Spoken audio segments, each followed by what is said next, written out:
Hello, my wonderful, beautiful friends. Guys, welcome back to r/IDontWorkHereLady, where Karens continue to confuse regular Joe Schmo customers as employees. And in today's episode, a crazy Karen accidentally calls OP thinking he's an employee and threatens his life over the phone. And guys, it does not end well for her at all. I hope you enjoyed the lineup today. Hit subscribe if you haven't. And as always, you can send or link your stories to this email right here. Let's dive in.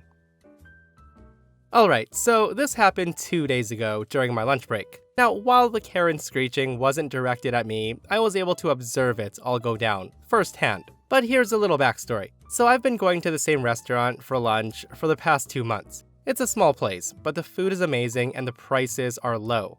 As any regular, I eventually got pretty friendly with the staff and the waiters. I tip well and always try to be smiling and nice, because they deserve it. As such, I know everyone who works there and the manager's girlfriend as well. She comes in from time to time to have lunch around the same time I do, and we greet each other with a nod and a smile. That's all the backstory you need, so now to the show. So as usual, I arrive at around 1 p.m. I see the Karen walking just slightly behind me with her kid. I open the door to the restaurant and hold it so they can pass, and I'll let you guess if she said thank you or not. We go in and the restaurant's packed. There's only 3 open tables, so Karen and her kid take one and I take the other. Literally a minute later, the manager's girlfriend walks in and she goes up to the bar and talks with her boyfriend briefly. Now, due to the chaos, both of the waiters are overwhelmed, and girlfriend helps one of them carry a set of trays to a table. She's cool like that, and she sits down on the last remaining table. Admittedly, the service was kind of slow, but due to the sheer amount of people, it was understandable.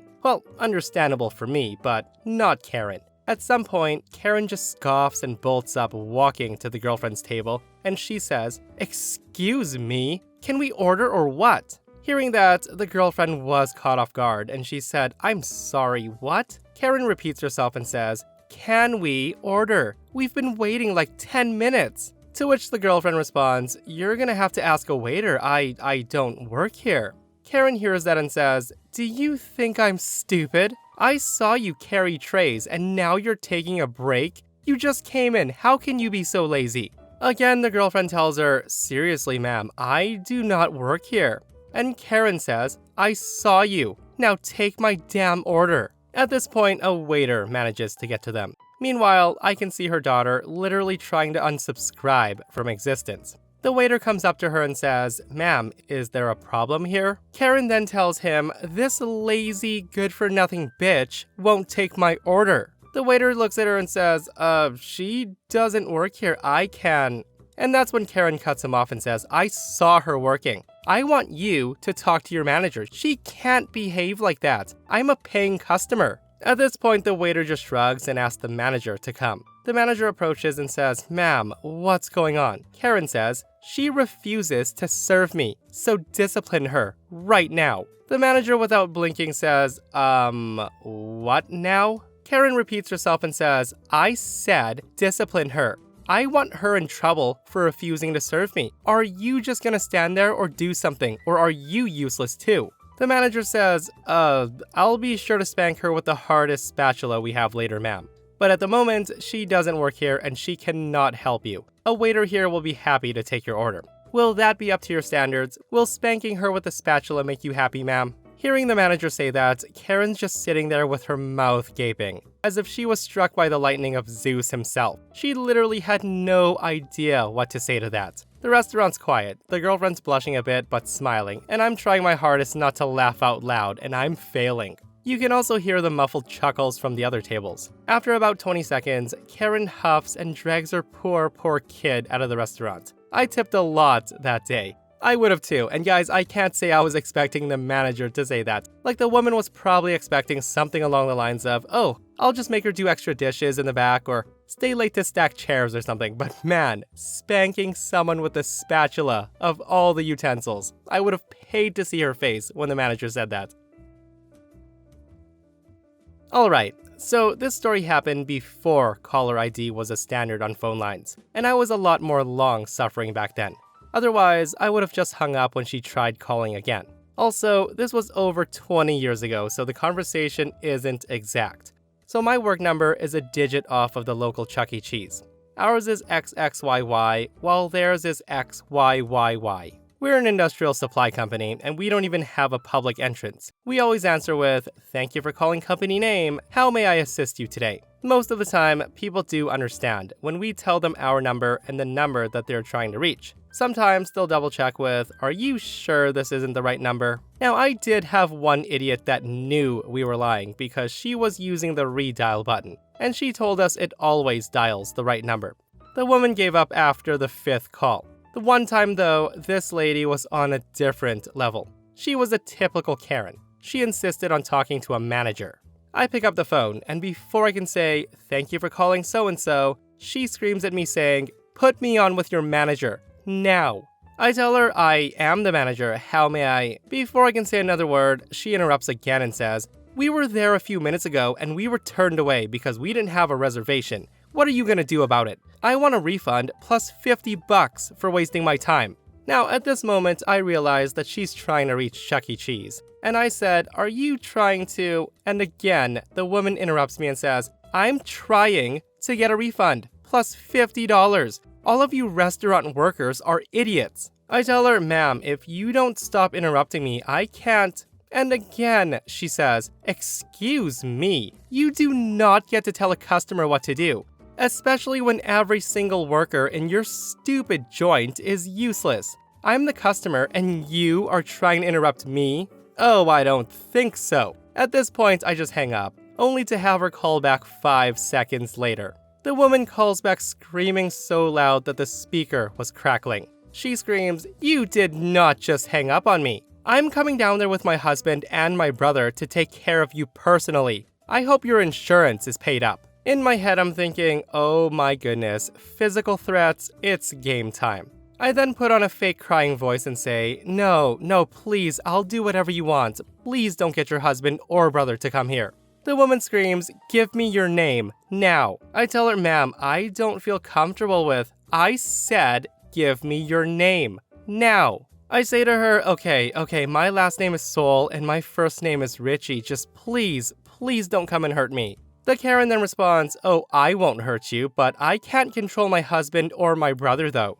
And I can't guarantee that they won't hurt you." At this very moment, I'm thinking, oh my goodness, is this lady out of her mind, threatening teenagers who work at a Chuck E. Cheese? Now, I'm still fake crying at this point, and I tell her, "Please, no, I need this job. I can't work around kids with a black eye."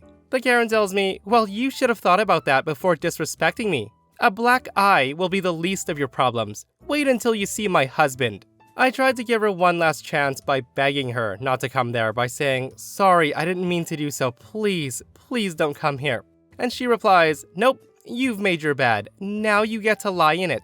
Maybe you'll remember this beating when you think about being disrespectful to another customer." Now, throughout this entire exchange, she never once gave me her name, so I had to ask. I tell her, "Okay, let me get your name for the paperwork. I'll leave your name with a note that you want a refund." She then screams at me and says, "Let me? Did you seriously tell me what to do? I won't let you do anything. I'm not giving you my name. You'll know me when we get there, you little weasel. We'll be down there in 30 minutes. Get your damn affairs in order." And with that, she slams the phone down. At that moment, I called the manager at Chuck E. Cheese, who I got to know really well at this point due to missed calls all the time, and I told her to expect 3 people who will demand and possibly get physical to talk to a Richie Soul. The manager laughs and says, "That's a good one. Anyway, I know who you're talking about. We dealt with her earlier. And I've already called the cops. Since she said she was gonna come back, they'll be waiting for her. Thanks." An hour later, I get a call from the manager, and she was laughing her head off because the lady was in there yelling about wanting to talk to some Richie Soul and screaming that some Richie Soul owes her some money.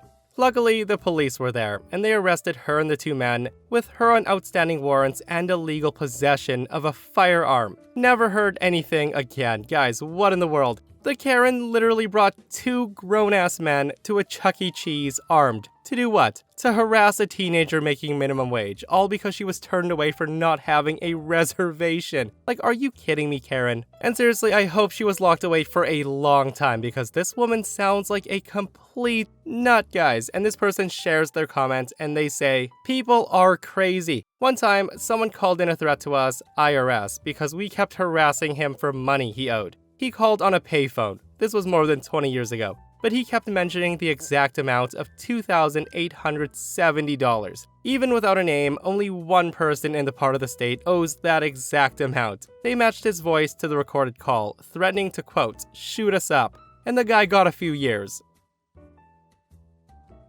This happened a few days ago, and it made my blood boil. I used to work at a grocery store about 4 years ago, and I was doing some shopping at a totally different store, not even the same chain. I've actually had my old customers come up to me and ask for help at other stores, then laugh about their mistake, and we all have a good chuckle. Anyway, I was completely drained on this day and wasn't even supposed to be there, but my check was messed up, and I ended up getting it late, and there were a few things I needed to pick up. I had just gotten off my 9-hour shift at my current job, and I was miserable and exhausted.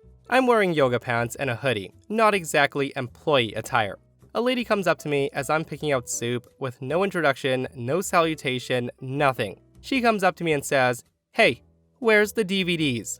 I'm bewildered and exhausted, so I mumble, I don't know. I then start walking away, to which she screamed, excuse me, are you deaf? Where's the DVDs?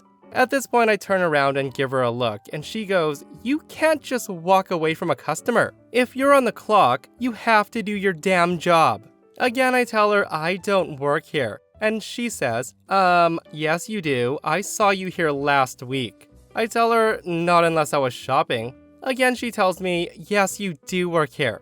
At this point, I tried to walk away again to finish my errands, and she goes, "This is horrible customer service. I'll have you know that I'm friends with the owner, and he's gonna hear about this, young lady."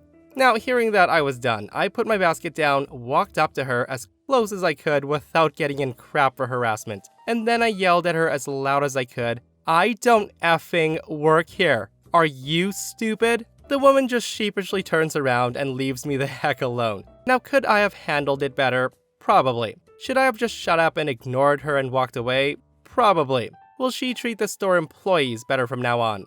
Probably not. But did it feel good to yell at a customer after being in retail for years? You bet your sweet behind it did. Hey, listen guys, sometimes you have to be treated the way you're treating people so they can sort of get the hint. I personally think Opie handled it just fine.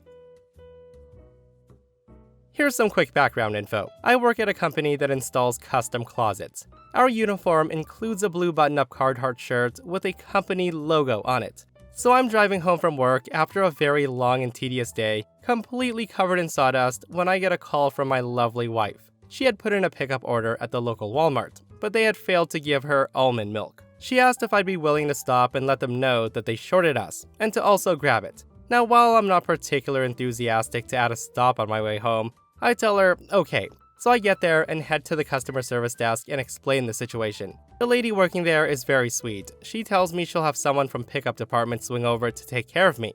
She then gestures towards a nearby bench and informs me that I can have a seat while I wait. I gladly did so and promptly pulled out my phone and attempted to disassociate for a few minutes. A few minutes go by and a line forms up. I guess the lady at the desk stepped away for a moment, and I start hearing grumbling about lazy employees and how nobody has any work ethic anymore. I wish I could be more specific on their exact phrasing, but I was trying very hard not to pay attention. After a few more moments, I hear a very aggressive clearing of a throat, followed by a very annoyed sounding, "Excuse me, sir. I've been waiting for help for over 10 minutes. And with that, I look up to see a woman holding an armful of clothes, just glaring at me. I say, well, I find that unlikely as I haven't even been here for 10 minutes, and I got here before you. To which she says, well, maybe this would go faster if you weren't just messing around on your damn phone. At this point, I've now connected the dots, and I realize that she thinks I work here. I'm about to utter the classic words, "I don't work here," when an idea hits me. I say to her, you know what, you're right, I'm so sorry for holding you up. I then pull up the Walmart app on my phone and show her the almond milk. And I say, my wife and I didn't get the almond milk we ordered. We were supposed to get 2 cartons. The woman looks at me and says, why are you showing me your phone? I say to her, so you can grab me my almond milk, is that not why you're here? The woman says, ew, no, I don't work here. I then cue up a malicious grin and say, well, neither do I. How about we just stop bothering each other now? The woman then looks me up and down, and I could see the realization dawn on her face. She quietly walks back to the line, and I sat back down on the bench. Eventually, the desk lady came back and got the line moving, and an employee from pickup comes and gets me my almond milk. And that's the story. At least she didn't try to get me fired. Guys, the good old turn the Karen into the employee trick. Honestly guys, with all the tales that I've read where OP has done this, I think it's safe to say that it works 100% of the time. They'll always leave you alone, because we all know that Karens don't serve anybody, right? The year was 2016. I had worked as a stalker for a craft store for over a year, but when my dad retired, we were moving out of state. I handed in my 2-week notice stating that the 18th of the month, a Wednesday, was my last day of work. I double-check my schedule to make sure that I'm taken off, and I see that I'm scheduled until the 20th, the Friday. I bring it up to the store manager and say, hey, store manager, I can't work the last 2 days. The 18th is my last day. The store manager says, oh, really? I thought you could work a few days after that. I tell him, no, I'm moving out of state. We're packing up our last bit of stuff and leaving. It even says on my notice that the 18th is the last day that I can possibly work. He tells me, oh, okay, I'll just fix the schedule. Now that was mildly irritating to have to argue my case, but the store manager's always been a bit spacey and disconnected to reality and time. So I chalk it up to him having a derp moment, so I let it go. I work my last few days, get the hugs from my coworkers that I'm friendly with, say goodbye to all the staff, and go home for the final time. On Thursday, the 19th, I get a call from my cell phone from the craft store number. It's my floor manager, and he screams, "Where are you?" I tell him I'm at home packing the last of my stuff. The 18th was my last day. I told the store manager to take me off the schedule. My floor manager says, well, I put you back there myself. We need you for a few more days. You're supposed to be here right now. And I'm thinking, oh, it was the floor manager's fault. Now, we butted heads often, to the point that I reported them to corporate for trying to make me work off the clock. At this point, I'm irritated, and I say, well, I'm not available. I'm actually leaving the state. You guys had 2 weeks to rearrange the schedule to prepare for this. The floor manager says, the store does not arrange itself to your schedule. This is a job, and you need to work when needed. I tell him, not anymore. I don't work for the store anymore. The store manager even gave me my last paycheck. The floor manager tells me, you don't get your paycheck until Friday, so you can knock off the lying. Get in here, and I'll think about not writing you up for this. Now, I was silent for a heartbeat, stunned by the sheer idiocy, and then I burst out laughing, loudly.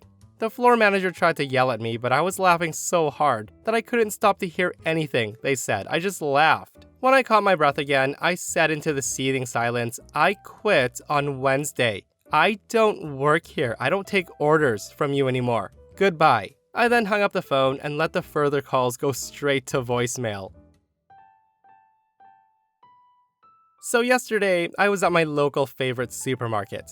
I've been shopping there pretty much once a week for the past 6 years. I know the place like the back of my hand. I also know most of the employees by name, as I live in a small town of about 4,000 people. As I'm standing in line in the taco aisle, trying to decide exactly how hard to punish my bathroom later, I'm approached by a woman who must have been 75 if she was a day. The sweet lady comes up to me and says, son, can you help me locate the aluminum foil? I tell her sure, it's right up this way. I then walk her up to aisle 7B. I then say to her, oh, it's pretty high up, let me grab it for you. Do you want the Reynolds or the store brand? The lady tells me, the name brand please. I then hand her a 200-foot roll, and I say, do you need help finding anything else? I'm a walking directory of the store. The old lady then whips out her shopping list, and I spend about 10 minutes filling her cart with heavy and hard-to-reach items. And I then got back to my shopping, with a smile and say, have a great day. Now, as I'm standing in the checkout, I see the lady arguing with the floor manager. The floor manager's name is Greg. He goes to my church, and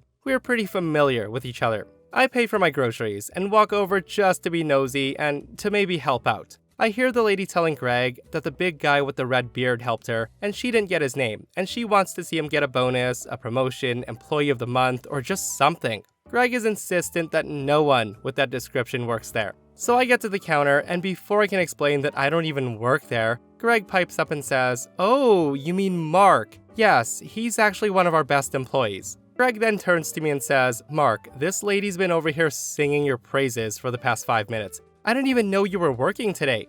I caught what he was doing, so I started lying through my teeth and said, well, Sharon called me and said we were slammed, so I came in on my day off. Greg tells me, well, that's some real initiative. How would you like to be assistant to the regional manager? We are both huge Office fans. At that I say, oh my god, thank you, are you sure? Greg says, well, you've definitely earned it. The sweet lady then says, see, this is why I shop here instead of Walmart. Even though you guys charge more, you care about your employees, and your employees care about your customers. The lady then walks off, telling us to have a wonderful day. Guys, I love how the lady argued that OP needed a raise, and the manager actually played along to put a smile on her face. Like, you can't help but to love wholesome stories like this. And that, my friends, brings us to another end of our /IDontWorkHereLady. Guys, I hope you enjoyed today's stories. If you did, hit that thumbs up. And if you missed the last episode in the channel, I'll link it right here. A psycho Karen decides to try to steal OP's house and calls 911 when OP refuses to hand it over. It's truly the craziest, most entitled person that I've read about in a long time, guys, so go check it out if you haven't.